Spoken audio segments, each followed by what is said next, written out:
One of the themes that I wanted to underline during the course of the semester, which produced these four fine papers, was the role of the family in Arab society generally, the importance that is placed on one's kin group, the folks one is married to, the folks that one is born into, and so on.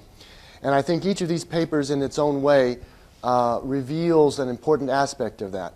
For example, looking at Joe Sweeney's paper, he brought out the point that Aisha was an important figure at the beginning, the early Islamic period, primarily because she was the Prophet's wife, and therefore she was able to wield a certain amount of political power, political influence, by virtue of the prestige of the family that she was married into, and also her father was one of the Prophet's closest companions, and so a great deal of her influence came from her connections, her family connections, although she was obviously a strong personality and a strong figure as well.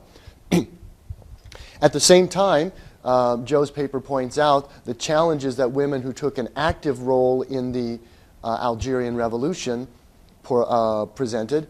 On the one hand, they were taking a role that was not traditionally prescribed for women. And so they adopted what we'd say nom de guerre, fighter names, so that they would not be connected with a particular family. And there were other things also that Joe didn't bring out in his summary, other aspects of their lives in which they lived lives very similarly to men, but it was because of the crisis that the society was facing that they were allowed this sort of liberty. I think also Katie Coffey's paper that I read to you, or that I summarized to you, also shows the importance of crisis in transforming women's roles, specifically in Arab society, as does Shannon's paper as well.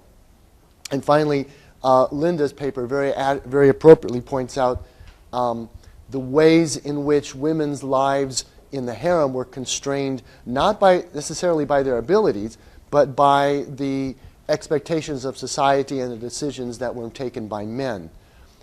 These were Khayzaran, in particular, was a very strong, forceful personality. Probably, I don't know what you think, Linda, but probably Khayzaran in another walk of life probably would have risen up into some position of influence anyway. But the fact is that her conditions were limited or constrained by the fact that she was the concubine and then the wife of a caliph, and that her sons were really, when they became caliph, were also the big decision makers. So I think this group of papers reveal a great deal about the role of the family and family connections in women's lives in the Arab world. If you have questions for any of our panelists, I invite you to ask. I think it's we have some time here, so.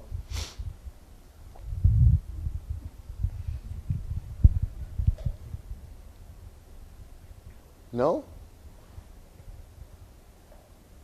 Was that a hand I see up there? No, that's a that was a leave me alone hand. Yes, I understand. Okay, well, in that case, we'll call it a session, and thank you very much for coming. And session 2 will start at 10:45.